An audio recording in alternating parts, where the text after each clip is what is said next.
Hello guys, welcome back to our channel.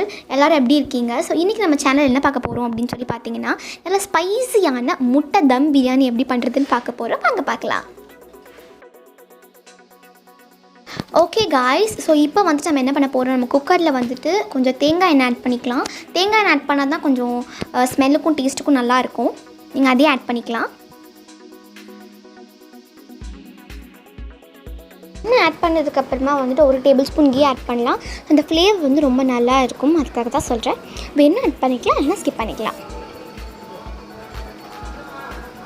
So நெய் வந்து நல்லா இந்த மாதிரி உருகினதுக்கப்புறமா ஹோல் கரம் மசாலா ஆட் பண்ணிக்கலாம். ஸோ ஹோல் கரம் மசாலா பக்கத்தில் என்ன பொடி அப்படின்னு சொல்லி பார்க்காதீங்க.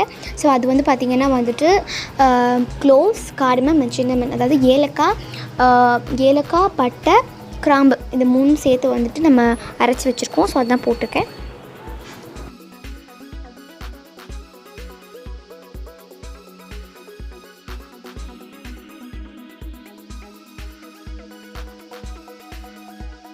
இந்த கரம் மசாலாலாம் வந்து இந்த ஹீட்டில் வந்துட்டு கொஞ்சம் டப்புன்னு வெடிக்கும்ல.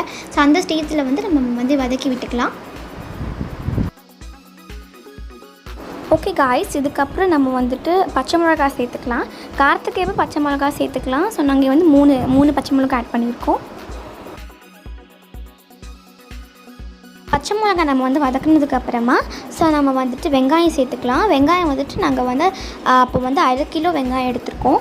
ஸோ நாங்கள் வந்து 1/2 கிலோ பாஸ்மதி அரிசி, நாங்கள் வந்து 1/2 கிலோ பாஸ்மதி அரிசிக்கு 1/2 கிலோ வெங்காயம் எடுத்துருக்குறோம். ஸோ நீங்கள் வந்துட்டு எவ்வளோ வேணுமோ, நீங்கள் வந்துட்டு எவ்வளோ குவான்டிட்டி வந்து அரிசி எடுத்துக்கிறீங்களோ அதே சேம் குவான்டிட்டி வந்துட்டு வெங்காயம் எடுத்துக்கோங்க. ஸோ இப்போ வந்துட்டு வெங்காயம் நல்லா கோல்டன் ப்ரௌன் ஆனதுக்கப்புறமா நாங்கள் வந்துட்டு தக்காளி ஆட் பண்ணிக்க போகிறோம். தக்காளி ஆட் பண்ணி 1/4 கிலோ தக்காளி இது. ஸோ அதை ஆட் பண்ணி நல்லா வந்து நம்ம வதக்க போகிறோம். பிரியாணிக்கு நம்ம வந்து எப்படி வதக்குவோமோ அதே மாதிரி நல்லா வந்துட்டு நம்ம நல்லா வதக்க போகிறோம். ஓகேவா?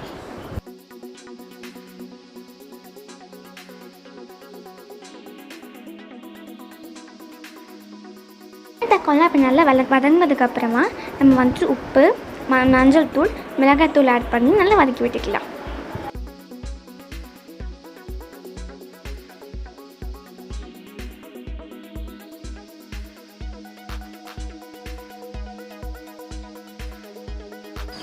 வெங்காயம் தக்காளி நல்லா வதங்கினதுக்கப்புறமா நம்ம இஞ்சி பூண்டு பேஸ்ட் சேர்த்துக்கலாம்.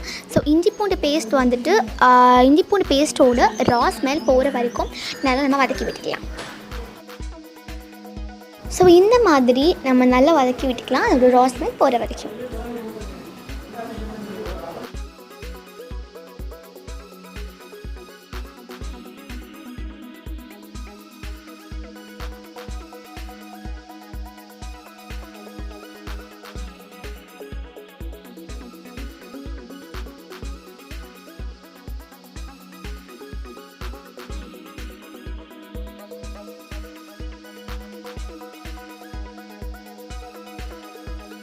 இப்போ நான் ஸ்டார்டிங்கில் சொன்னேன்ல, நம்ம வந்துட்டு ஒரு பொடி வந்து ப்ரிப்பேர் பண்ணி வச்சுருக்கோம் அப்படின்னு சொல்லிட்டு, அந்த கிராம்பு, ஏலக்காய், பட்டை அப்படின்னு சொன்னேன்ல, அந்த பொடியை இந்த டைமில் ஆட் பண்ணிக்கலாம். ஸோ இந்த பொடி நீங்கள் ஆட் பண்ணுறதுனால உங்களுக்கு வந்துட்டு ஒரு எக்ஸ்ட்ரா ஃப்ளேவர் கிடைக்கும். ஸோ அதை ஆட் பண்ணால் உங்களுக்கு இன்னும் கொஞ்சம் டேஸ்டியாக, இன்னும் ரொம்ப நல்ல ஒரு ஸ்மெல் அண்ட் ரொம்ப நல்ல ஒரு டேஸ்ட்டோடு இருக்கும். ஸோ இந்த டைமில் நம்ம வந்துட்டு புதினா சேர்த்துக்கலாம். ஸோ புதினா வந்து உங்களுக்கு எவ்வளோ வேணுமோ சேர்த்துக்கோங்க. நாங்கள் வந்து இப்போ ஒரு கை அளவுக்கு புதினா ஆட் பண்ணிவிட்டு நல்லா வதக்கி விட்டுக்கிறோம்.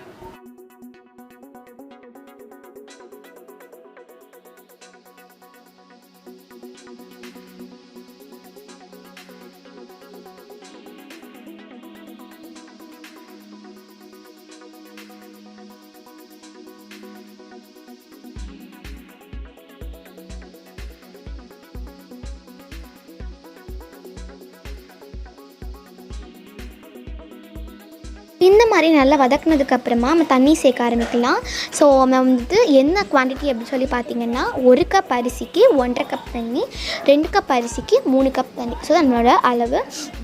ஸோ இது நல்லா ஆட் பண்ணியாச்சு. இது கொஞ்சம் நல்லா மிக்ஸ் பண்ணி விட்டுக்கலாம்.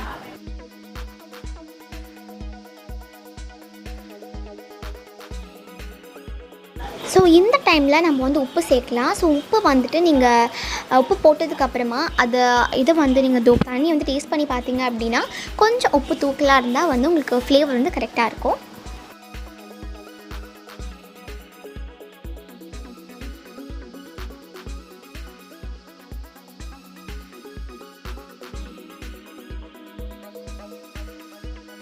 ஸோ இந்த ஸ்டேஜில் வந்துட்டு நல்லா வந்து தண்ணி வந்து கொதித்து வரும்போது நீங்கள் வந்துட்டு அரிசி சேர்க்கலாம். ஸோ அரிசி வந்துட்டு நாங்கள் பாஸ்மதி அரிசியை 30 மினிட்ஸ் வந்து ஊற வச்சுருக்கேன். ஸோ அந்த அரிசி நான் போட்டுக்கலாம்.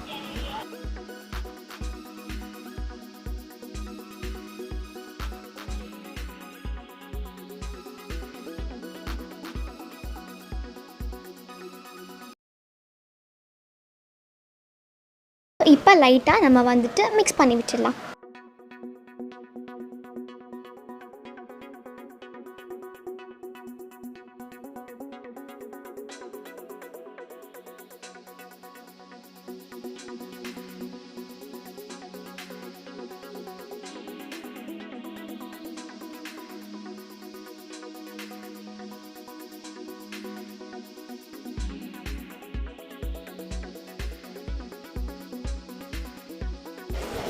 ஸோ இப்போ வந்துட்டு நம்ம இந்த மாதிரி தண்ணி நல்லா கொதிச்சு வந்ததுக்கப்புறமா நம்ம வந்துட்டு கொஞ்சம் புதினா எல்லாம் ஆட் பண்ணிக்க போகிறோம். ஸோ இங்கே நோட் பண்ணிங்கன்னா தெரியும் உங்களுக்கு, நம்ம ஆல்ரெடி ஃபஸ்ட்டு தண்ணி ஊற்றுனதை விட தண்ணி ஊற்றி கொஞ்சம் கம்மியாக இருக்கும். ஸோ இந்த ஸ்டேஜில் வந்து புதினா எல்லாம் போட்டுட்டு நல்லா மிக்ஸ் பண்ணி விட்டுக்கலாம். ஸோ இந்த ஸ்டேஜ் வந்ததுக்கப்புறமா நம்ம வந்துட்டு கீ ஆட் பண்ண போகிறோம். அதே 1 டேபிள் ஸ்பூன் கீ வந்து இப்போ ஆட் பண்ண போகிறோம். எல்லாமே ஃப்ளேவருக்காக தான் ஆட் பண்ண போகிறோம். ஸோ இதை ஆட் பண்ணிட்டு நம்ம வந்து ஒரு மிக்ஸ் பண்ணிக்கலாம். என்னடா இவங்க முட்டை பிரியாணியில் முட்டையே போடல அப்படி சொல்லி பார்த்துட்டு இருப்பீங்க. ஸோ இது பார்த்துட்டு இருப்பீங்க. ஸோ இப்போ முட்டை போட வேண்டிய மொமெண்ட். ஸோ நம்ம முட்டையில் என்ன பண்ணியிருக்கோம் அப்படின்னு சொல்லி பார்த்தீங்கன்னா வந்துட்டு ஒரு பேனில் ஆயில் நீங்கள் என்ன வேணுமோ எடுத்துக்கலாம். So oil plus chilli powder போட்டுட்டு இந்த முட்டை போட்டு நம்ம ரோஸ்ட் பண்ணி எடுக்க போகிறோம். ஸோ ஃப்ளேவர் வந்து இன்னும் கொஞ்சம் நல்லாயிருக்கும் மசாலா தடவி. ஸோ இப்போ நம்ம என்ன பண்ண போகிறோம் அப்படின்னு சொல்லி பார்த்தீங்கன்னா அந்த குக்கருக்கு மேலே நம்ம வந்து பிளேட் வைக்க போகிறோம். பிளேட் வச்சுட்டு அது வேறு ஸ்டவ்வில் வந்து ட்ரான்ஸ்ஃபர் பண்ணிக்கலாம். ஸோ இன்னொரு ஸ்டவ்வில் நம்ம ஆல்ரெடி வச்சுருந்த ஸ்டவ்வில் தோசை தவா இருக்கு இல்லையா, ஸோ தவா மேலே நம்ம வந்து குக்கர் வைக்க போகிறோம். பிகாஸ் நம்ம தம் பிரியாணி பண்ண போகிறோம் அப்படின்றதுனால. ஸோ அதை வச்சுட்டு ஒரு 10 மினிட்ஸ் வந்து நீங்கள் அப்படியே விட்டுருங்க. ஸோ 10 மினிட்ஸ்க்கு அப்புறம் சுட சுட சூப்பர் டேஸ்டி அண்ட் ஸ்பைசி ஆன பிரியாணி வரும். ஆனால் அதுக்கு முன்னாடி நீங்கள் மேலே ஒரு வெயிட் வைக்கணும். அப்போ தான் அது ஸ்பைசியான ஒரு நல்ல ஒரு தம் பிரியாணியே கிடைக்கும். ஸோ அதுக்காக வந்து இவ்வளோ பெரிய அண்டாவில் வந்துட்டு நாங்கள் என்ன பண்ண போகிறோம் அப்படின்னு சொல்லி பார்த்தீங்கன்னா ஃபுல் தண்ணி நிரம்பி வச்சுருக்கோம். ஸோ தண்ணி நிரப்பி வச்சுட்டு நாங்கள் அதை வந்து ஒரு 10 மினிட்ஸ் அப்படி லீவ் பண்ண போகிறோம்.